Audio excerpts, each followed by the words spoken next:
Good morning all of you. DBMS में जो है अपना जो टॉपिक चल रहा था वह था ईआर डायग्राम्स।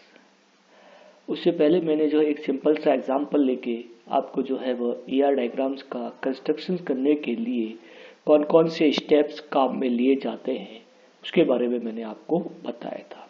तो यहाँ ईआर डायग्राम को कंस्ट्रक्ट करने के लिए 4 स्टेप जो है काम में लिए जाते हैं। सबसे पहले दी गई प्रॉब्लम्स में से जो है आपको एंटाइटिटीज का आइडेंटिफिकेशन करना है। सेकेंड स्टेप में उन एंटाइटिटीज के बीच में रिलेशनशिप का आइडेंटिफिकेशन करना है।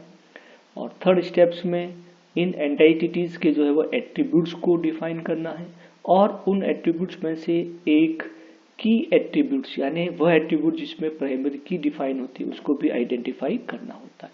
और फाइनली फिर आप जो है दिए गए ईआर डायग्राम के जो नोटेशंस हैं, सिंबल्स हैं, उन सिंबल्स का यूज लेते हुए ईआर डायग्राम कंस्ट्रक्ट करना होता है। इसी सीक्वेंस में आज अपन जो एक और एग्जाम्पल लेते हैं और उसी एग्जाम्पल्स के द्वारा अपन जो है एक ईआर डायग्राम कैसे कंस्ट्रक्ट किया जाता है उसको अपन आज समझते हैं। ठीक है, तो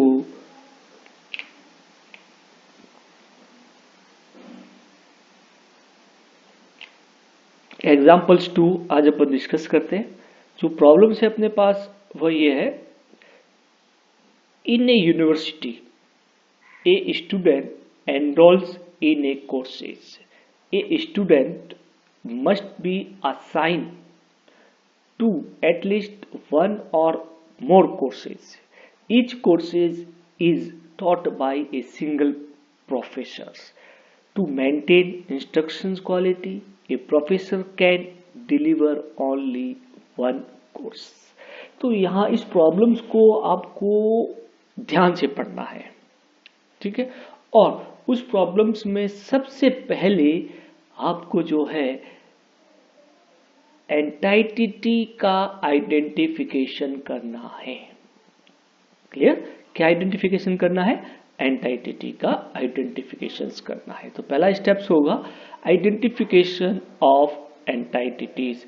इसके अंतर्गत जो है इसी प्रॉब्लम्स में जहां जहां आपको रेड मार्क्स दिख रहे हैं, अंडरलाइन दिख रही है, वहां वहां मैंने इस प्रॉब्लम्स को पढ़ता गया और आइडेंटिफिकेशन किया मैंने एंटाइटिटी का। जैसे स्टूडेंट एक एंटाइटिटी हो जाएगी, फिर कोर्सेज आया वह भी एक एंटाइटिटी हो जाएगी। स्टूडेंट अगेन एक एंटाइटिटी है, must be assign to at least one of the more. वापस कोर्सेज आया तो कोर्सेज भी एक और एंटाइटिटी है इस प्रॉब्लम्स में। ईच कोर्सेज वापस कोर्स आया, एंटाइटिटी को मैंने आइडेंटिफाई किया।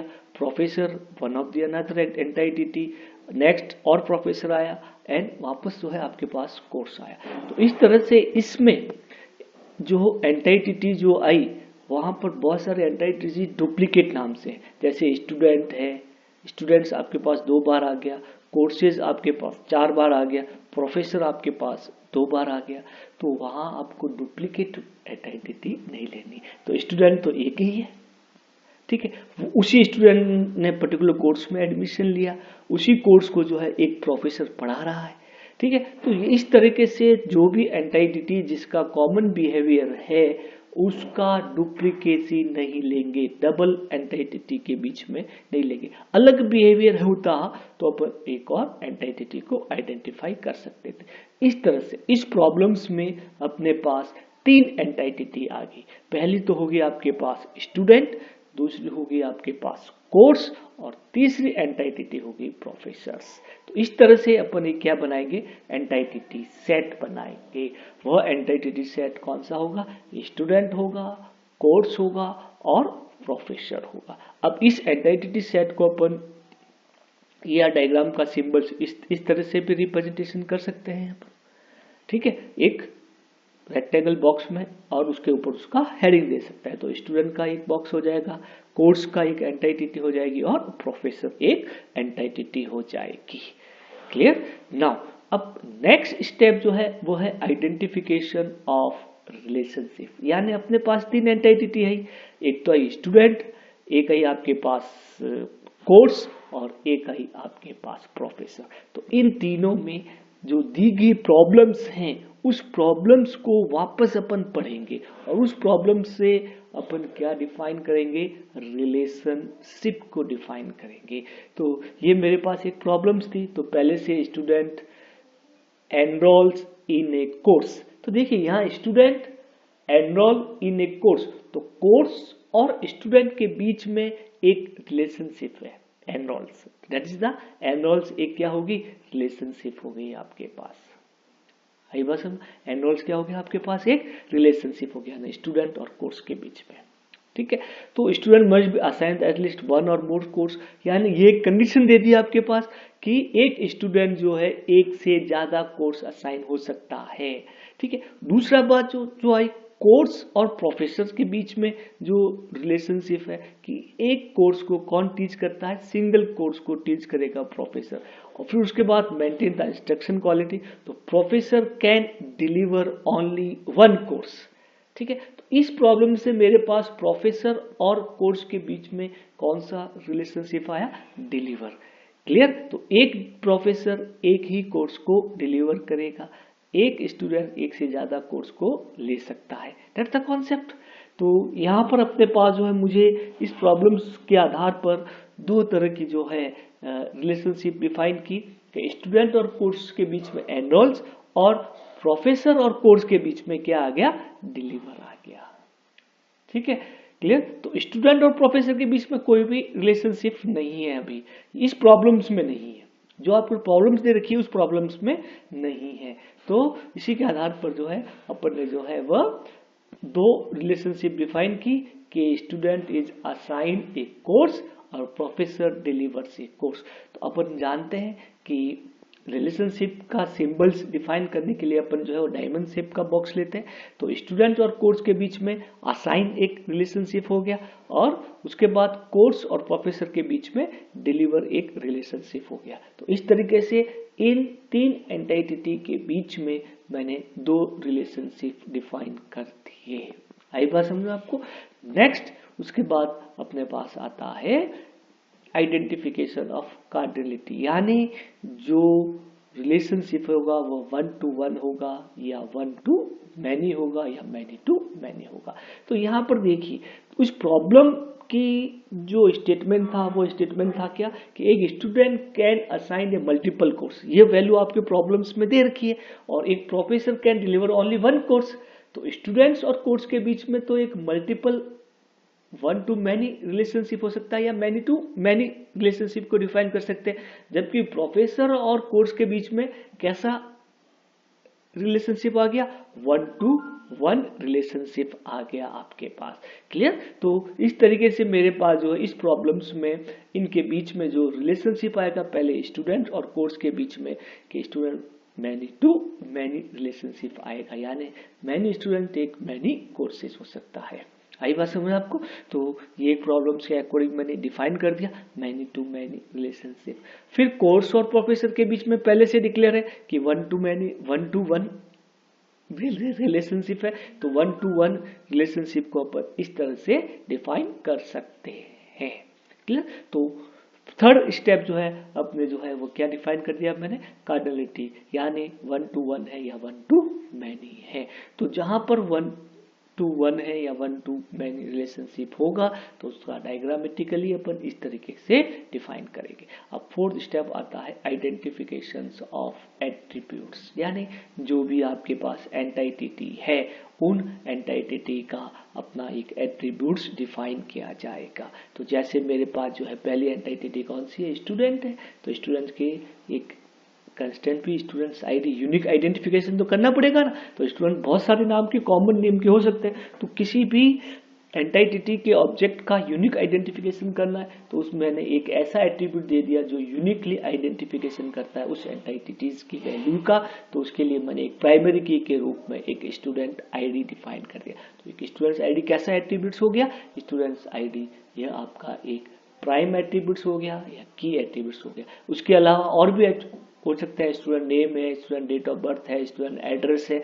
तो जो भी रिक्वायरमेंट है उसके आधार पर मैंने स्टूडेंट्स के एट्रीब्यूट्स को डिफाइन कर दिया। सेकंड एंटिटी मेरे पास थी जो है प्रोफेसर।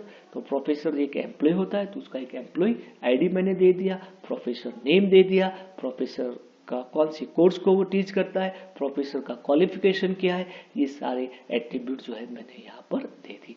नेक्स्ट आपके पास होता है कोर्स। तो कोर्स भी एक यूनिक आइडेंटिफिकेशन होना चाहिए, तो एक कोर्स आईडी मैंने एक यूनिक आइडेंटिफिकेशन दे दिया। कोर्स नेम है, कोर्स टाइटल्स है, कोर्स का ड्यूरेशन है, ये और भी उसके एट्रीब्यूट्स हो सकते हैं। इस प्रकार मेरे पास जो 3 एंटिटी थी, उन 3 एंटिटी में मैंने एक प्राइमरी की को डिफाइन किया। स्टूडेंट के लिए स्टूडेंट्स आईडी एक की एट्रीब्यूट्स हो गया, प्रोफेसर के लिए एम्प्लॉय आईडी एक की एट्रीब्यूट्स हो गया, और कोर्स के लिए जो है आपके पास कोर्स आईडी एक की एट्रीब्यूट्स हो गया। इस प्रकार अदर एट्रीब्यूट स्टूडेंट नेम है, स्टूडेंट क्लास है, स्टूडेंट डेट ऑफ बर्थ है, एड्रेस है, सिटी है, मोबाइल है। इसी तरीके से प्रोफेसर नेम है, प्रोफेसर का क्वालिफिकेशन है, प्रोफेसर किस कोर्स को टीच करेगा, एंड सो ऑन। उसके बाद कोर्स नेम है, कोर्स का ड्यूरेशन कितना है, कोर्स की फीस कितनी है, ये सारे अदर एट्रीब्यूट्स हो गए। इस तरह से मैंने एक एट्रीब्यूट्स का आइडेंटिफिकेशन कर दिया। नेक्स्ट अब फाइनली जो है वह ईआर डायग्राम को कंस्ट्रक्ट किया जाएगा। तो यानी एट्रीब्यूट्स के लिए जो है इस तरीके से पहले मैंने जो है वो कार्डिनलिटी को डिफाइन कर दिया था, अब आपके पास जो है वो डिफाइन कर दिया उसके एट्रीब्यूट्स को। तो एट्रीब्यूट्स को जो है पर ओवन शेप के जो है वो रेक्टेंगल ओवन शेप के जो है वो सर्कुलर बॉक्स में लिखते हैं। तो इस तरीके से एट्रीब्यूट्स को लिखने का जो है इस तरीके से एक तरीका होता है। स्टूडेंट्स आईडी मैंने दे दिया, स्टूडेंट नेम अपन ने दे दिया, कोर्स आईडी दे दिया, कोर्स नेम दे दिया, प्रोफेसर नेम दे दिया, और भी आपके पास जो है अपन दे सकते हैं। स्टूडेंट डेट ऑफ बर्थ है, प्रोफेसर डेट ऑफ बर्थ है, कोर्स फीस है, और भी एट्रीब्यूट जो है अपन यहाँ पर दे सकते हैं। तो इस तरह से एक जो है दी गई प्रॉब्लम्स का एक सिंपल ईआर डायग्राम जो है यहाँ पर डिफाइन किया। तो ये जरूरी है कि जब भी आप ईआर डायग्राम बनाएं तो रिलेशनशिप के लिए जो बॉक्स दे रखा है तो रिलेशनशिप का ही सिंबल्स आपको यूज में लेना है। एंटिटी के लिए जो सिंबल दे रखा है तो आपको एंटिटी का ही सिंबल यूज में लेना है। आपको जो है वो एट्रीब्यूट्स के लिए जो सिंबल दे रखा है तो एट्रीब्यूट्स का सिंबल आपको दे रखना है। तो उस एट्रीब्यूट्स में आपका की एट्रीब्यूट्स है या ड्राइव एट्रीब्यूट्स है या कंपोजिट एट्रीब्यूट्स है, तो उसके अकॉर्डिंग इनके एट्रीब्यूट्स को भी आपको डिफाइन करना है। अब यहाँ पर देखिए ईआर डायग्राम ये नहीं है कि एक बार में पूरा कंप्लीट हो जाए, आप उस प्रॉब्लम्स को कंटिन्यू कर। ये तो छोटी प्रॉब्लम्स थी तो इसलिए अपन उसको इजीली आइडेंटिफाई कर लिया, लेकिन अगर कुछ ज़्यादा नंबर ऑफ एंटिटी सेट बहुत है, 8-10 एंटिटी सेट होते हैं, तो उस ईआर डायग्राम्स को रिवर्स प्रोसेस में कंटिन्यू अपन जो है उसको कंसीडर करते रहेंगे। यानी एक बार में आपका ईआर डायग्राम कंप्लीटली कंस्ट्रक्ट नहीं होता है, इसको लगातार रिवर्स प्रोसेस में आपको यानी प्रॉब्लम्स को आपको पढ़ना पड़ता है बार बार, और बार बार जो है उसके डिजाइन करना पड़ता है, यानी कंटिन्यूसली प्रोसेस होता है। और फाइनली यूजर की रिक्वायरमेंट के अनुसार आपका एक ईआर डायग्राम जो है वह कंस्ट्रक्ट होता है। तो इस ईआर डायग्राम को बनाने के लिए आपको छोटे छोटे प्रॉब्लम्स पर आपको पहले प्रैक्टिस करनी पड़ेगी, और उसके बाद उनकी बड़ी प्रॉब्लम्स के सीक्वेंस में आगे बढ़ते हुए आपको ईआर डायग्राम कंस्ट्रक्ट करना पड़ेगा। यानी ईआर डायग्राम का कंस्ट्रक्ट करने के लिए आपको रेगुलर इसका प्रैक्टिस करना पड़ेगा। नेक्स्ट जो है ईआर डायग्राम्स की 1-2 प्रॉब्लम्स और अपन डिस्कस करेंगे, जो एक थोड़ी कॉम्प्लेक्स प्रॉब्लम्स होगी। ठीक है, बहुत इंपॉर्टेंट चीज है ईआर डायग्राम्स। इसी ईआर डायग्राम्स के बेस पर आपका एक कंप्लीटली डेटाबेस डिजाइन होगा। आई बात समझ, आपको डेटाबेस डिजाइन होता है ना, जो भी आपके पास एंटिटी है वो एंटिटी एज ए टेबल हो जाएगी। जैसे स्टूडेंट है, कोर्स है, आपका प्रोफेसर एक टेबल हो जाएगी, और जो भी एट्रीब्यूट्स हैं वो सारे उसके क्या हो जाएंगे, फील्ड हो जाएंगे। और इस तरीके से आपके एक डेटाबेस का डिजाइन होता है। Okay, thank you.